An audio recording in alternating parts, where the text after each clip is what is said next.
Yo, Santiago, estoy al servicio de Dios y del Señor Jesucristo, y les envío un saludo a los cristianos que viven en todo el mundo. Aquí estamos nosotros.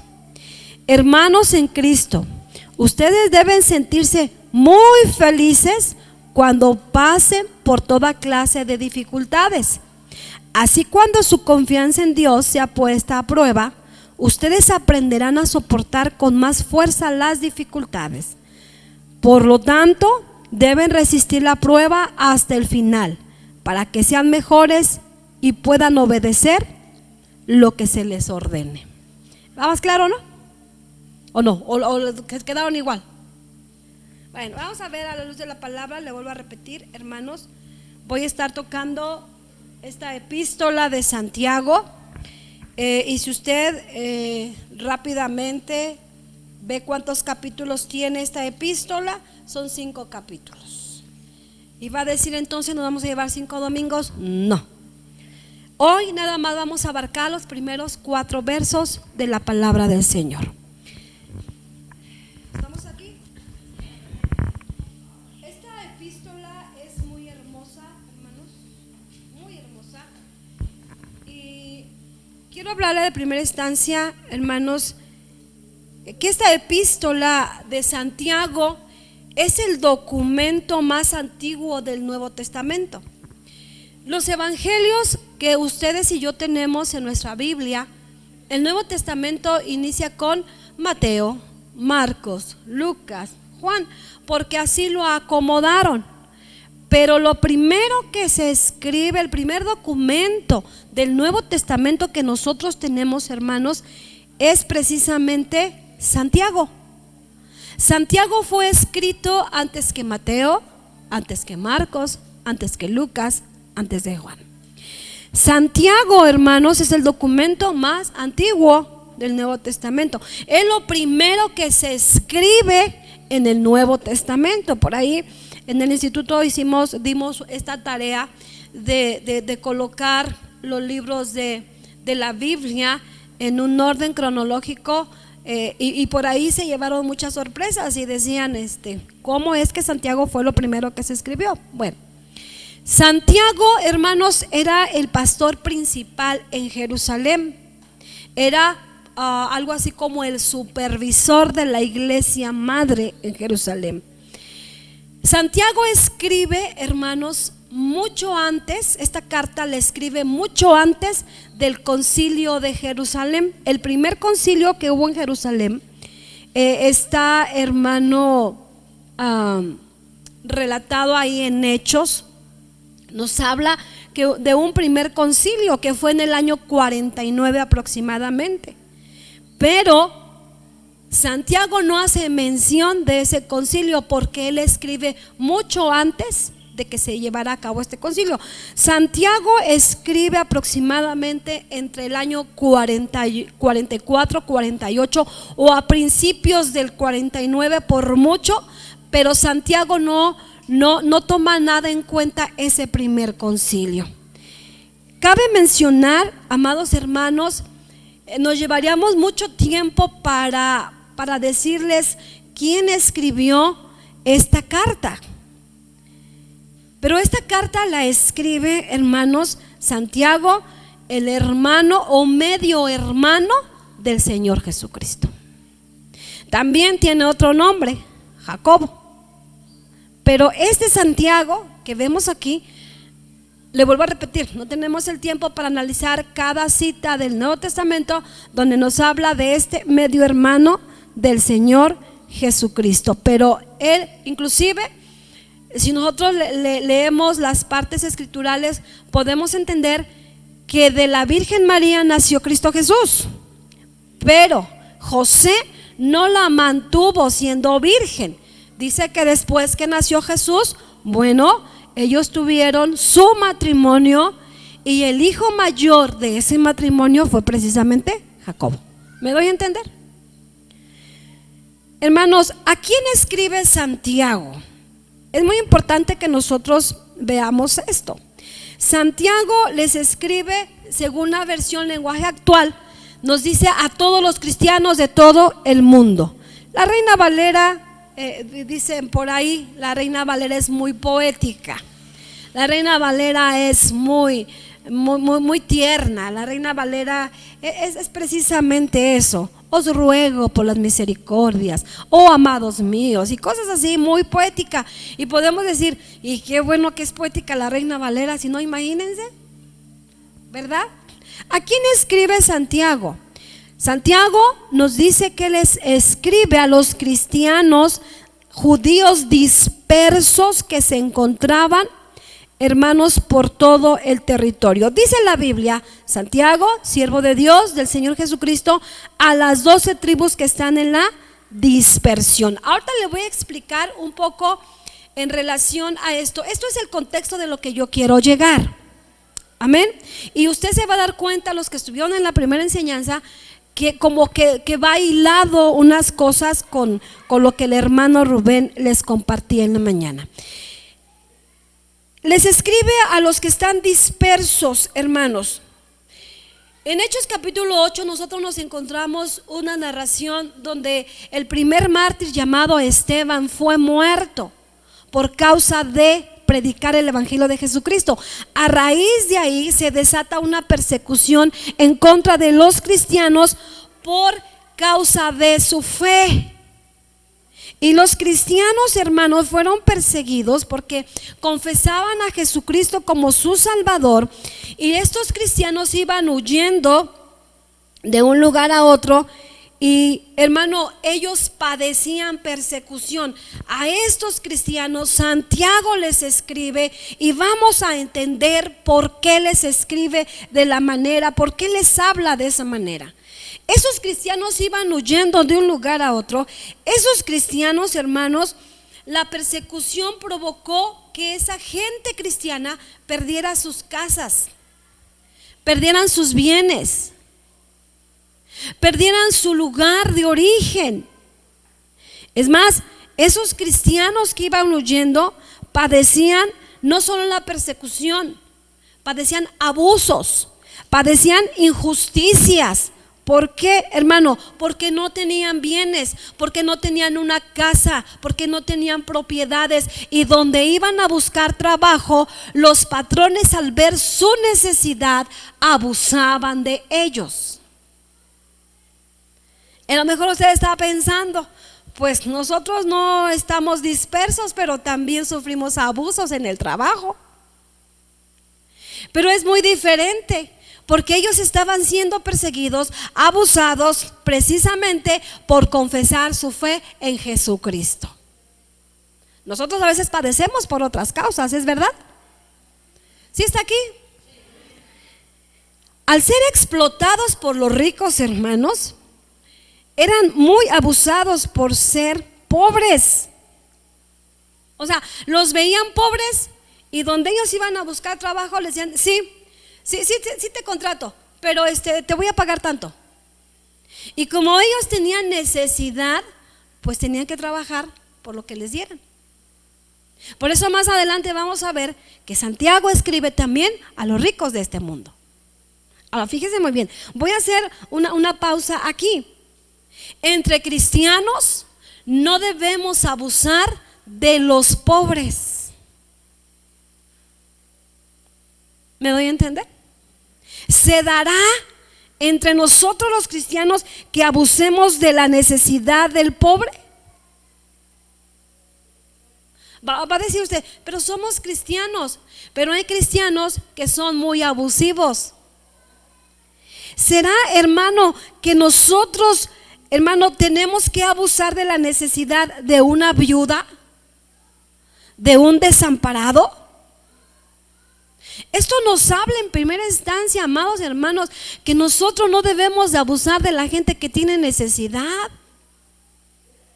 Si hay gente que viene a ti y te dice, hermano, yo necesito trabajo, por favor, deme trabajo. Ok, sí te contrato, pero te voy a pagar tanto. Seamos justos, porque el ser injustos no le agrada a Dios, hermano.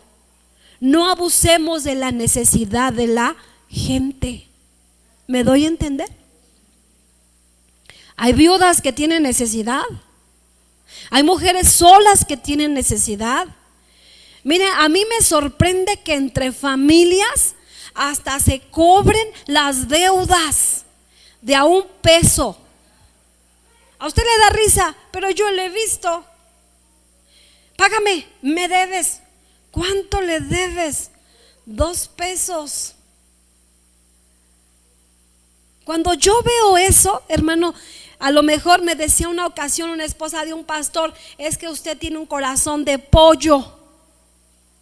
Nunca he entendido qué significa el corazón de pollo, pero a mí me duele esa actitud que entre ustedes: me debes, págame. Hay esposos que se cobran, pero también hay esposos bien sinvergüenzas que dicen préstame, pero son préstamos al gobierno. ¿Cuándo paga el gobierno? Nunca, jamás.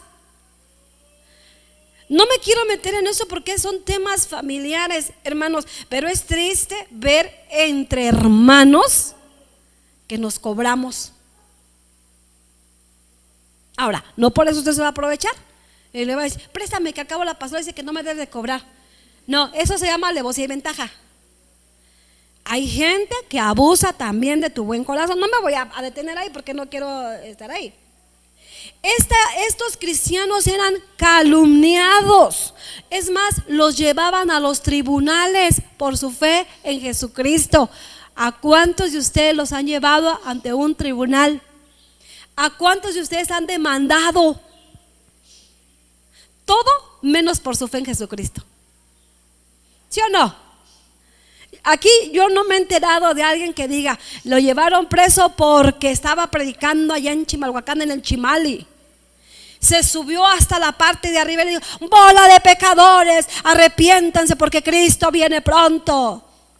¿No ha habido uno que se suba al coyote de Nesa, no?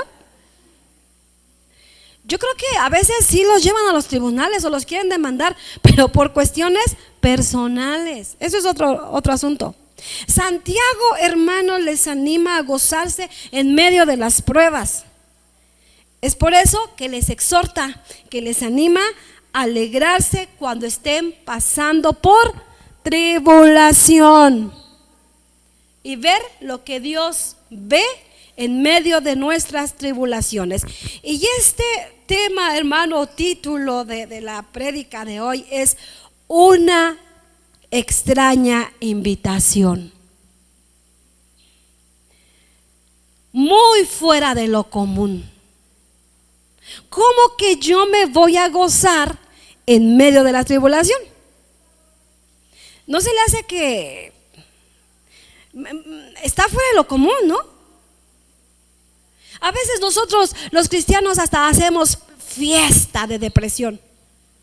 Te invito a mi fiesta de autoconmiseración. ¿Qué va a haber? Puro lamento, puro lloro, pura que sí, manita, sí voy. Sí, hermano, sí voy. Y nos sentamos: y es que pobre de mí, y es que a mí me hicieron.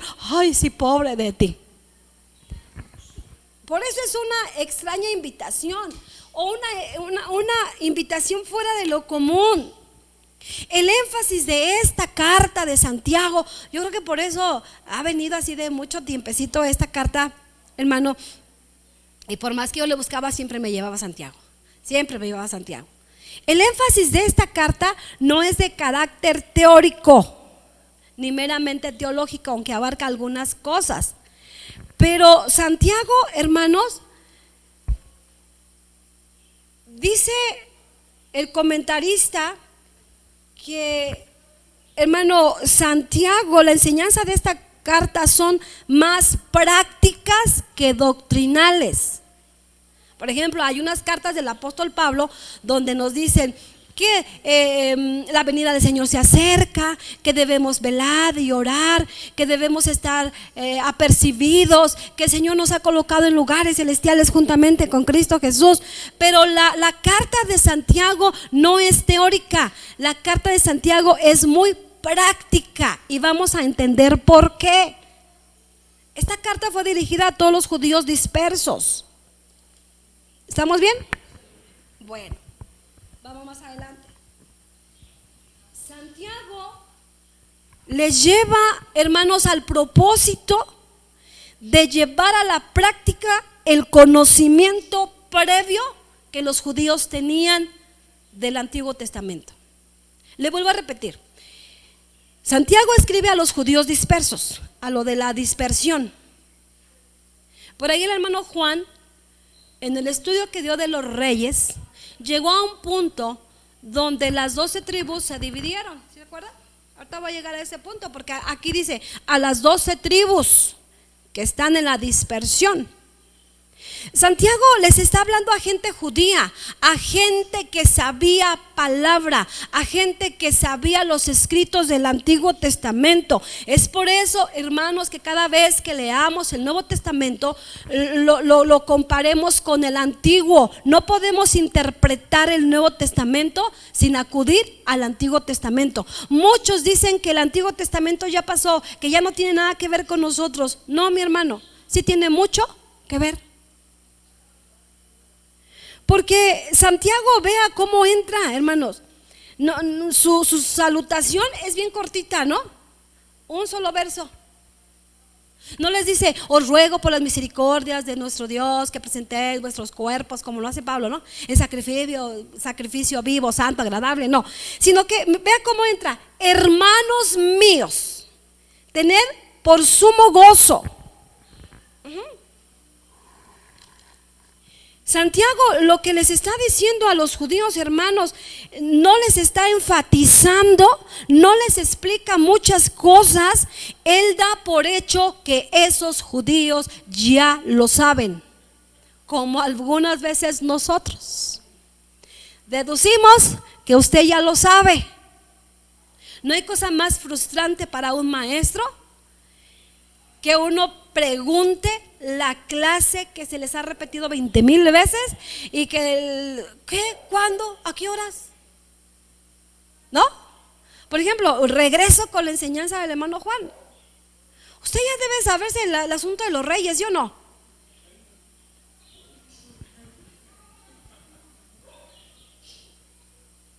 Se siente uno con el ánimo hasta abajo, decir: ¿un año? ¿Sí? ¿No? ¿Te llevaste un año? ¡Un año!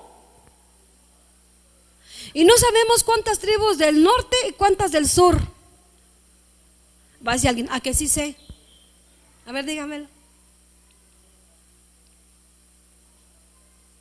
Santiago da por hecho que ellos ya saben, por lo tanto no les da explicaciones. Ahora él les lleva a la práctica. Llévenlo a la práctica. El énfasis de Santiago no es teórico, es el resultado práctico de una vida de fe. Yo le pregunto: ¿usted tiene fe? Llevemos a la obra. Y más adelante, hermano, nuestra fe se va a evidenciar por las obras. Yo tengo fe, qué bueno, muéstrame tus obras, más adelante lo vamos a ver. Amén. El caminar con Cristo es por fe. El caminar con Cristo es por fe. Pero yo tengo que evidenciar esa fe. ¿Cómo? Por las obras. ¿Cómo se presenta Santiago? Siervo de Dios y del Señor Jesucristo. Qué presentación, ¿no? También Pablo lo hacía. Pablo, apóstol por voluntad del Señor Jesucristo. ¿Cómo se presentaría usted? A ver, ayúdeme. No sé, últimamente dan su currículum. El hermano Juan Herculano, egresado de la universidad. No, me voy a equivocar, Juan. De la Universidad Autónoma de México, ¿no, verdad? No, pues nada que ver. ¿De dónde?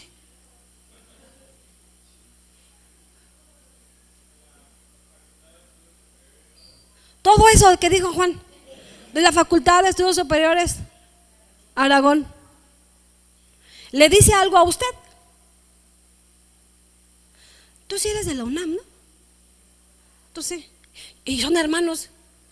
¿No es cierto? ¿Habrá alguien del poli aquí? Híjole, con razón se sientan bien lejos. Pero vea, hermano, qué presentación de Santiago, siervo de Dios y del Señor Jesucristo. Qué presentación. ¿Qué es un siervo? Un siervo, creo que lo manejaban en la mañana, ¿no? Del griego doulos. Significa o describe a un esclavo, a una persona privada de su libertad personal y sometida totalmente bajo el dominio de su amo. Ese es un siervo. ¿Se lo vuelvo a repetir? Siervo, del griego doulos, describe a un esclavo, a una persona privada de toda libertad personal y totalmente bajo el dominio de su amo. Un siervo se forma cuando está dispuesto a servir. Esto nos lleva a la práctica. ¿Cuántos somos siervos?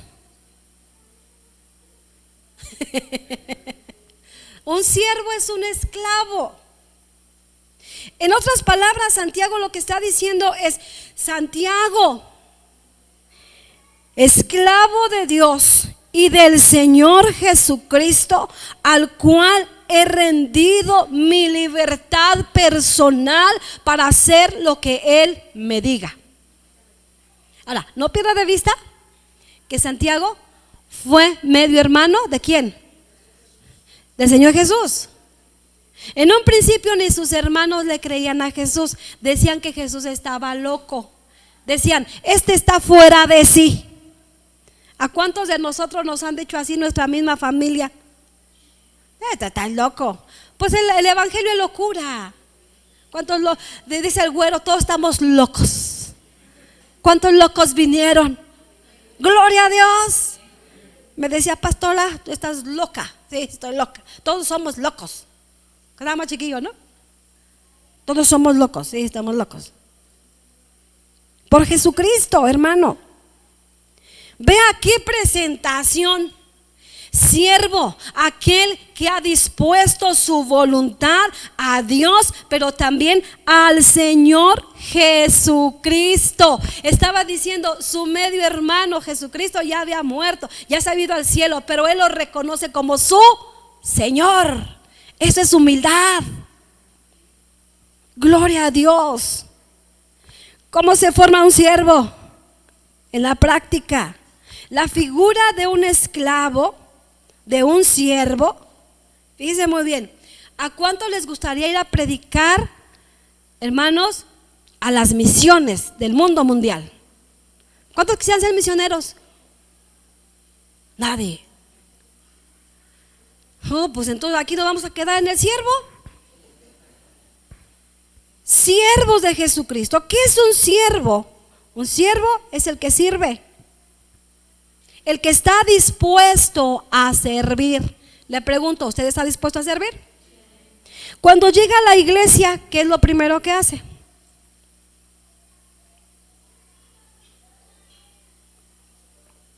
¿Qué es lo primero que hace? Se está formando los siervos, ¿no? ¿Sí o no? Bueno, supongamos que vamos a ir a las misiones. Vamos a ir a Potrero, a la misión. ¿Allá habrá algo que hacer? Pues ni templo hay. Ya tenemos que ir a Potrero, hermanos. Gloria a Dios, porque ese terreno ya es nuestro. La gloria es para el Señor. ¿Qué vamos a hacer cuando lleguemos allá? Ay, hermana Caro, ¿por qué no pensó que yo iba a venir? ¿Por qué no puso una sombra? Me voy a quemar. ¿Qué usted no piensa, hermana? Yo le digo: ¿que no se conforma con la alfombra de pasto que hay ahí tan hermosa? Un siervo llega a servir, llega a limpiar, lleva a arreglar, lleva a barrer, llega a cortar el pasto. Ese es un siervo. ¿Cuántos siervos hay aquí? Lo mismo al llegar a la casa de Dios. Debemos ser siervos, hermano. Siervo. de Jesucristo. Les escribo a las 12 tribus que están en la dispersión. Ya se lo expliqué esto a todos los que estaban dispersos por causa de el evangelio. Santiago hace una petición no tan común. Es más, podríamos decir una petición contraria a la razón humana. Fíjense muy bien, ahora sí. Hermanos míos, tened por sumo gozo, diga conmigo gozo, cuando tengas diversas pruebas. Gózate cuando tengas pruebas.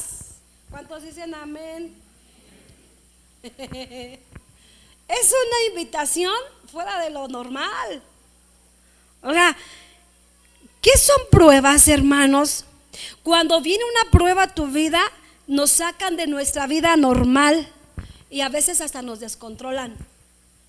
Como que perdemos así la ubicación y decimos, es que hermano, yo me siento tan mal que no sé qué hacer, me siento muy mal. ¿Qué es una prueba, hermanos? Encontré una definición.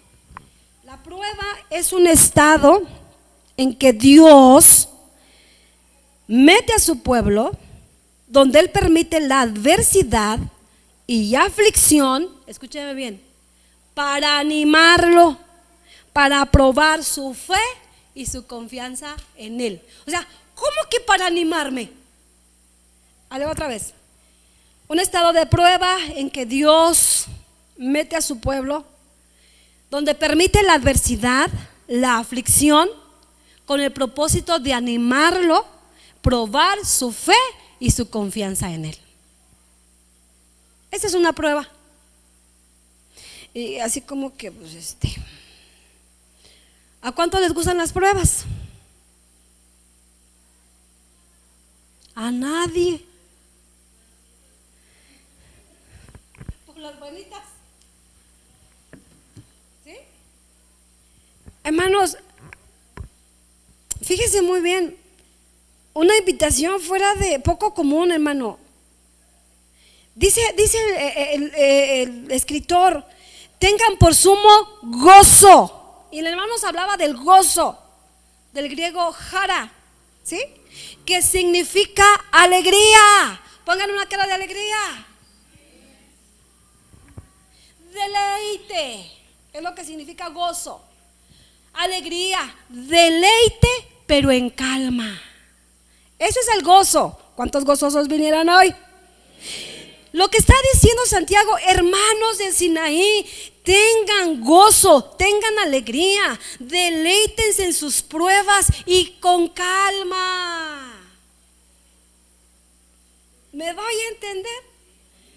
Es que, hermano, o sea, por eso el título, ¿no? Una invitación extraña, fuera de lo normal. ¿Qué es lo contrario? ¿Qué es lo que hacemos nosotros? Mire, dice la palabra del Señor, cuando te encuentres en diversas pruebas.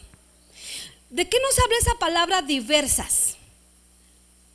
Diferentes, muchas, bastantes, en abundancia. Hermano, muchas. Estas son a veces pruebas leves, otras fuertes, de muchos colores. Unas son muy tenues, otros son golpes muy fuertes. Hermano, ¿cuántas veces usted ha dicho, no salgo de una y ya entré a otra? Hermano, no se queje, eso es bíblico. Aquí dice, gózate, pero no dice, ten un gozo ahí medio alegre, no, sumo gozo, o sea, alégrese, gócese, hermano, deleítese, pero esté tranquilo y diga, gloria a Dios porque estoy pasando por pruebas. Sí, cómo no. ¿No estábamos chilli hace rato? Sí. Y ahí nos llevan los Kleenex y casi nos sacábamos una caja cada quien, ¿no? Levante la mano el que tiene problemas. Ya estamos chille que chille con Dios. Pero ahora la palabra nos dice, gózate, porque Dios está probando tu fe y tu confianza en Él. Ahorita vamos a ver esto, hermanos, porque tenemos diversas reacciones cuando salimos de una dificultad y entramos a otra. ¿Sí o no? Bueno, hermano, a veces ni acabamos de sacar el pie de una Ay, y decimos, no, otra vez. Y es que pensamos que la vida del cristiano es bien chévere. No sé qué signifique, pero a mí me suena bien suave, bien bonita. Que un cristiano no debe padecer. Déjeme bajarlo de su nube. Los cristianos padecemos y para eso fuimos llamados, para sufrir juntamente con Cristo Jesús. Pero ¿qué reacciones tenemos, hermano? Si la definición de prueba, hermano, es que Dios nos mete en una adversidad y aflicción para animarnos y probar nuestra fe y confianza en Él, hermano, ¿qué reacciones tenemos en una prueba? ¿Cuántas veces viene el desaliento? ¿Sí o no, hermanos? No. Para eso busco de Dios. Para eso quieren que yo vaya a la iglesia. No salgo de una y entré a otra. No, yo creo que a mí Dios ni me escucha.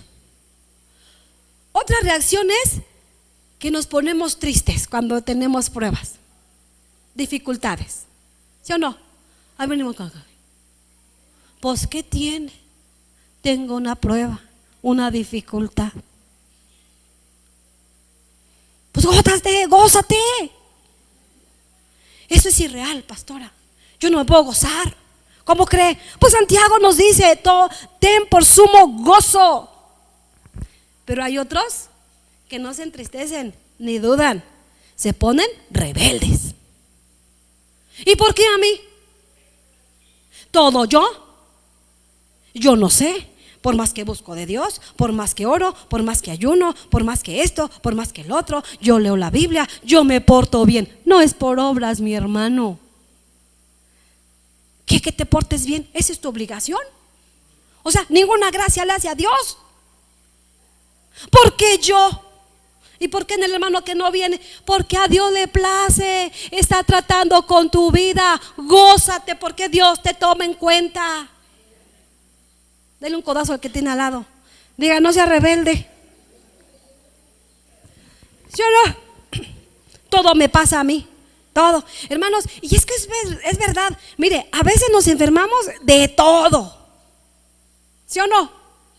La gripe, el coronavirus.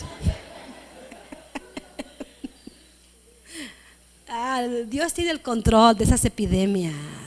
Usted nada más sea higiénico y ya. Lávese las manos. Sí, es eso. Nada más. Si tiene gripa, pues no nos salude de mano ni de beso. Yo lo amo, yo lo creo. ¿Sí o no? Bueno, hermanos, salimos de una gripe fuertísima y ya se enferma un hijo. Se enferma uno en la familia de gripe y ya son todos. Ahí es donde decimos, me protejo y me protejo. En el nombre del Señor. ¿Es verdad o no es verdad? Salimos de una enfermedad y se nos viene una situación económica difícil. Y decimos, no, pues ¿de qué se trata? Gócese, porque si Dios permite, le va a ayudar a salir adelante de esa prueba. Dice la Biblia, un verso que no a muchos les gusta. Dios no nos da más de lo que podamos. Ay, pero ¿por qué me repiten ese verso siempre? No lo entiendo y no lo acepto. Viene la duda, ¿será que está en pecado? Mire, déjeme decirle algo. Ahora que estuve en Michoacán, las noticias me llegaban allá, que Yemima seguía enferma, que un domingo no bajó al servicio, porque se la pasó con su enfermedad. Yo dije, ya son muchos días. Luego Abdías con su situación de las alergias. Luego el hermano Rubén con su situación de su pie. Yo un día me paré temprano y me humillé ante el Señor. Le dije, Señor, tú me sacaste de vivir con estos tres. ¿Están en pecado? Es verdad, hermano. Le pregunté a Dios, muéstrame. Y por eso me trajiste acá, me aislaste de ellos. O yo soy la María y ellos son los Moiséses. Muéstrame qué está pasando en estos tres hijos tuyos. Y ni se los había dicho, por cierto. Esto chille, que chille, Señor. Ya es mucho, el hermano Rubén. Ya es mucho, Abdías. Ya, Yemima, como que no bajó al servicio porque está bien mal. Señor, dime qué está pasando. ¿O está administrando en pecado? Y el Señor me contestó.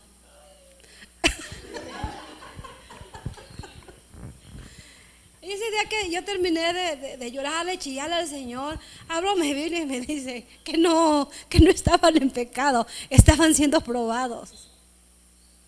Yo dije, está bueno, pues ay, Dios les ayude y los sane. Pues eso síguele, Señor. No toda enfermedad es por pecado. Pero eso llegó a mí. ¿Cómo? Oigan, de 4, 3, ¿no es de pensar? Y los 3 juntitos, y dije, pues denme chance a mí. No, gloria a Dios que no. Viene la incertidumbre. En la prueba que tú tienes viene la incertidumbre. ¿Qué será de mí? Ay, esa es una canción. Bien que se la saben, ¿verdad? Los más viejitos. ¿Qué será de mí? Señor, ¿qué va a pasar con mi vida? Ya se acordaron acá también. Señor, ¿qué va a pasar conmigo? ¿Qué va a pasar en mi trabajo? ¿Qué va a suceder con mi familia? ¿Qué va a suceder con esto? ¿Qué va a suceder con lo otro? Hermano, viene la incertidumbre. Esa es una actitud diversa. Hermano, confiemos en Dios que Él nos dará la salida. A veces en las pruebas hay queja. Nos quejamos de todo. Eso también lo vimos hace 8 días. Viene la murmuración y viene la autocompasión y hacemos una fiesta de compasión. Invitamos a otros para que nos digan, ay, sí, pobrecita de usted, hermana. No, usted tiene toda la razón, hermana Lucecita. Usted sufre mucho en esta vida. Mejor a mí ni me invita a su fiesta de compasión, porque yo le voy a decir, mira, pobre de ti, mejor pídele a Dios que te lleve para que goces de la vida eterna. ¿Sí? Hermano, no podemos estar, perdón por la expresión, perdón, lamernos las llagas unos a otros y tener compasión. Vamos a Cristo Jesús, que Él tiene la solución a todo. Él está probando tu fe. ¿Cuánto le amas? Si demuestro mi amor por Cristo en medio de la adversidad. Pero ¿qué es más fácil? Quejarnos y decir, Señor, ¿hasta cuándo me vas a tener en esta situación? Hasta que Dios quiera. Es más, a veces Dios guarda silencio ante nuestras oraciones. He estado clamando a Dios por alguien en especial. Y días atrás yo no escuchaba la respuesta de Dios. Hace la semana decía, Señor, ten misericordia, ve. Y ahora que Dios en su gracia me llevó a entender que debo de clamar más por esa persona. Clamar más, interceder más. ¿Qué voy a hacer? Seguir intercediendo hasta alcanzar la misericordia de Dios a favor de esta persona. Las pruebas nos van a ayudar a descubrir nuestra naturaleza o nuestras cualidades. ¿Cómo reaccionamos? Fíjese que yo no sé mucho de esto. Un día me voy a sentar con alguien que sepa. Pero en las fábricas, en los procesos de producción, se realizan diferentes pruebas. Y si estas no pasan, algunas se desechan o se hacen de nuevo. Ajá. No le voy a hablar porque no sé. Yo nada más he escuchado por ahí. Por ejemplo, hay fábricas de chocolates que quieren lanzar al mercado un nuevo producto, pero tienen que pasar por diversas pruebas. Y ya cuando está listo, entonces sí, dicen, sáquenlo. Hermano, ¿no será que Dios está haciendo pruebas a nosotros para ver si aguantamos allá afuera o no? El oro, antes de ser terminado, pasa por fuego. La plata, no se diga. La plata es purificada y la misma Biblia lo dice, ¿no? Hermano, y fíjese que algo que me llamó la atención de la plata, que después que es purificada, para probar si ya está lista para sacarla, le ponen unas gotitas de ácido. Y si no se deshace, listo, para afuera. Pero si se deshace, ¿qué cree? Vas para atrás. ¿Cuántos somos de plata? Vean lo que le acabo de decir, unas gotitas. Gotitas de prueba, cristianos de chocolate, ¿verdad? Sale el sol, ¿y qué pasa? Me derrito. No, hermano, gócese en medio de las tribulaciones. Amén. Las pruebas revelan si estoy apto o no para el reino de los cielos. ¿Se lo voy a repetir? Las pruebas revelan si estoy apto o no. Santiago nos invita a gozarnos, tener un gozo completo.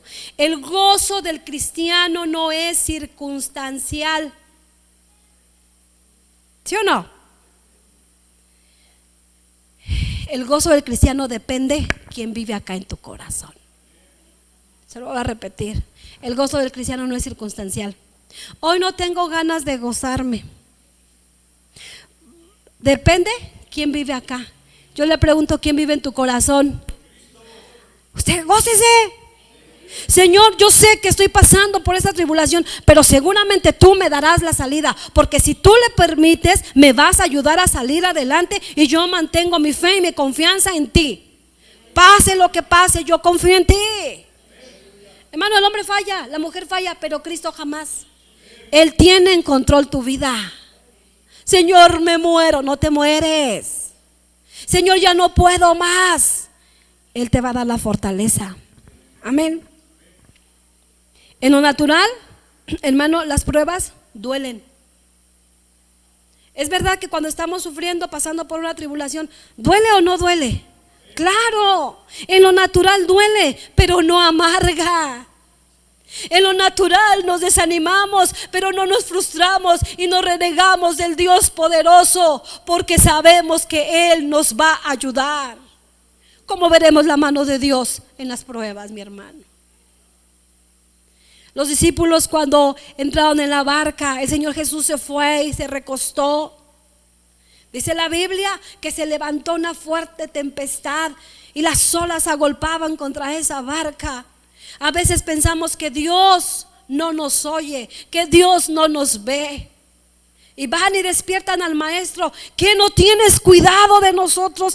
¿Que no ves que perecemos? ¿Acaso el creador del universo no tendrá todo bajo control divino? Él sabe lo que tú vives. Él sabe lo que tú pasas. Pero también debemos demostrar, hermano, de qué estamos hechos. La Biblia nos sigue hablando, hermano. Gózate, sabiendo que la prueba de tu fe produce, ¿qué cosa? Paciencia. Ya nos hablaban en la mañana de esto. Amén. La prueba de nuestra fe aquí, hermano, cambia completamente el significado de las primeras pruebas. Sabiendo que la prueba de tu fe te va a producir paciencia. Aquí, hermano, cambia un poco. Aquí la prueba, lo primero son pruebas y lo segundo es prueba, del griego dokimán. Por implicación significa confiabilidad, digno de confianza, y en su sustantivo es aprobado, juzgado, pasado por juicio o por un examen. En otras palabras, hermano, cuando nosotros pasamos por diversas pruebas, en nuestra fe vamos a demostrar si somos gente de confianza, que a pesar de todo, vea este juego de palabras, que a pesar de todo somos dignos de confianza de nuestro Dios para otorgarnos las respuestas y la bendición. ¿Me doy a entender? ¿Es usted digno de confianza? Mi fe es puesta a prueba. Mi fe es pasada por un examen. ¿Y qué pasa cuando reprobamos un examen? ¿Qué pasa? Y es que el Señor es bien bonachón. Le vamos a llegar con una Sor Juana y que nos pase, ¿no? Como los maestros de alguna secundaria, ¿no? Que nos decía, mándeme un folder de color beige con un papelito en medio, dependiendo de qué calificación quiera. Y pues yo no le entendía. Ahora que ella, ¿de qué papel o qué? ¿Quiere un acta de nacimiento? ¿Qué quiere? Hasta que me dice, ay, mamá, ¿no eres normal? Pues no, porque yo no sabía que en un maestro había corrupción, hasta que alguien me explicó acá afuera, no es ningún comprobante de domicilio, ma, es un billete. El Señor no es así. ¿Qué pasa si reprobamos un examen? Hay que volver a la teoría, hay que explicar otra vez y viene la prueba. Yo le digo algo, ¿por qué mejor no nos aplicamos desde ahorita y aprendemos lo que Dios quiere de nosotros en la prueba que estamos pasando? ¿O usted quiere repetir año? Rápido dice, no. ¿Cuántas personas hubo que no pasaban de primer año de primaria? Una vez y otra vez y otra vez, y veían lo mismo cada año y nomás no pasaban. Miren, no voy a ventilar a alguien, pero a mí me tocó cursar cuarto año con unas grandotas así altotas, y yo me veía bien chiquilla y decía, ¿estas crecerían más que yo o qué? Había una que supongo yo que se llamaba Luz María o María de la Luz, le decían Lucha, y el maestro me decía, Raquel, pásale al pizarrón. Yo decía, sí, con mucho gusto. Y Lucha, pasa a hacerle la lucha. Y pobrecita de Lucha, yo la veía altota. Y me decía,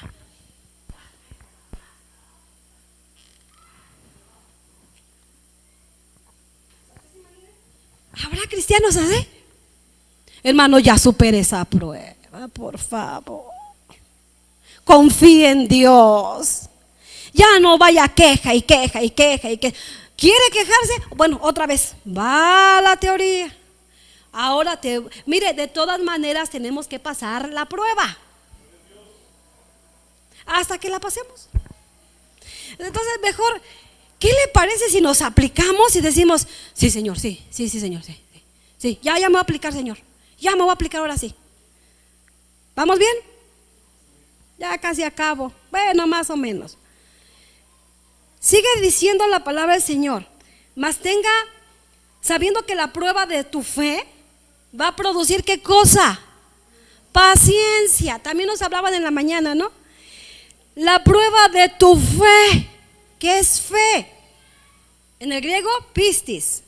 Credibilidad, convicción, confianza en Cristo, persuasión firme en una creencia en la verdad de alguien. ¿Usted cree firmemente en Jesucristo? La fe es convicción. Y traemos a la memoria Hebreos 11:1, ¿no? Es pues la fe, la certeza. ¿Usted tiene la certeza de que Dios sabe lo que está haciendo? Por eso tu fe es puesta a prueba. La prueba de tu fe. Y cuando tu fe es probada, hermano, esa persuasión firme, esa creencia en la verdad de Cristo Jesús, no entiendo lo que esté pasando, pero yo creo que algo bueno saldrá de aquí, Señor. Eso te va a producir paciencia. No, hermano, es que Santiago se voló la barda. O sea, me dice que me goce en las tribulaciones, porque mi fe va a ser puesta a prueba y después me va a producir paciencia. Y es aquí,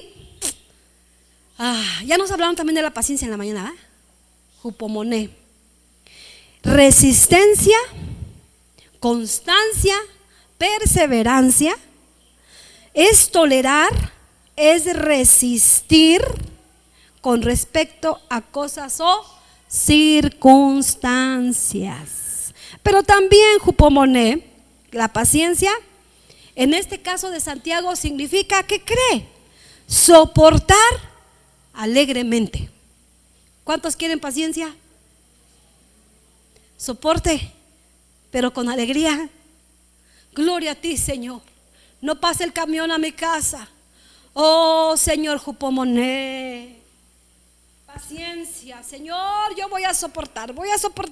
Constancia, voy a perseverar. Yo te sigo amando, sí, Señor. Y se tarda 1 hora y se tarda 2 horas, ¿no? ¿Cuántos somos desesperados? Amén. Jupomoné. Paciencia. Amén. ¿Sí nos hace falta la paciencia? Y luego sigue diciendo: mas tenga la paciencia su obra, ¿qué cosa?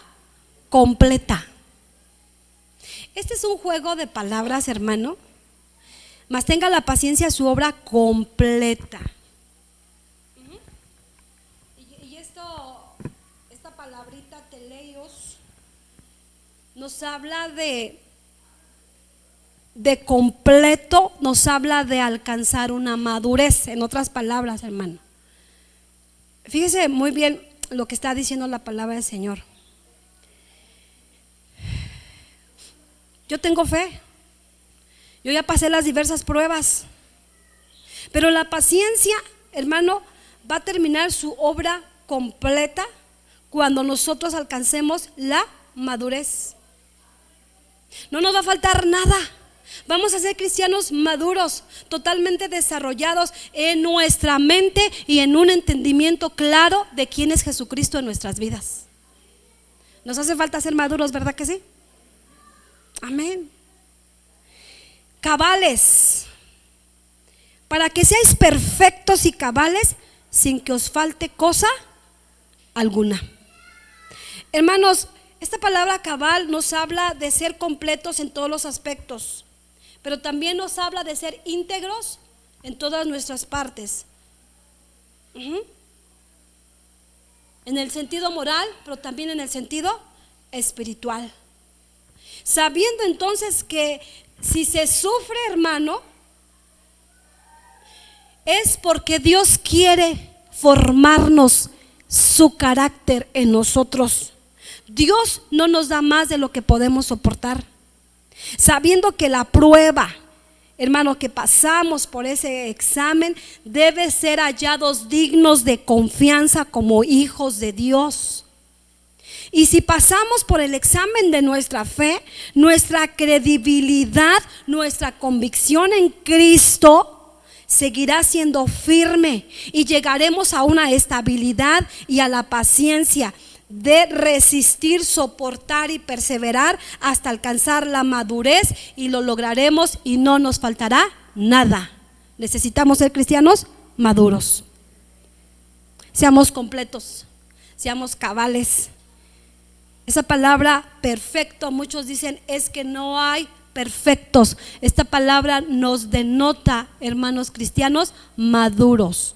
Es decir, hasta que todos lleguemos a la madurez espiritual. Los tratos de Dios en nuestras vidas son necesarios para que crezcamos. Se lo vuelvo a repetir. Los tratos de Dios en nuestras vidas son necesarios, que nos van a ayudar a un crecimiento. Duele. Termino en esta tarde. ¿Te duele lo que estás pasando? Es necesario. ¿Duelen las tribulaciones? ¿Duelen las aflicciones? Claro que nos duele. Pero ¿sabe qué? Son necesarias para ver de qué estamos hechos. Tampoco le estoy hablando de que vaya por la vida jijiji, jajaja, que tiene, hermano. Ay, estoy en tribulación. Pero gócese. ¿Amén? Duele. Los procesos de Dios duelen. ¿Dónde vamos a experimentar el poder de Dios? En las dificultades. bórrese de su mente que un cristiano no debe sufrir. Eso no es bíblico. Si Cristo padeció, si Cristo sufrió, y dice la Biblia que Cristo sufrió y menospreció el oprobio. ¿Qué significa esto? Él padeció, pero menospreció el oprobio, o sea, las aflicciones, las burlas. El Señor lo que tuvo por encima, Él vio el fruto de su aflicción y el oprobio, o sea, todo lo malo lo mandó al último lugar. Y dice Isaías, hermano, profetizando, y verá el fruto de su aflicción y se gozará. Ustedes y yo somos el fruto de la aflicción de Jesús. Su cuerpo fue molido, su cuerpo fue traspasado, pero lo sufrió porque Él veía a un futuro. Hermano, duelen las aflicciones, duelen las enfermedades, duelen los procesos de Dios, pero regocíjese pensando en lo que Dios traerá después de esa breve tribulación. Porque esto no es para siempre. Póngase sobre sus pies.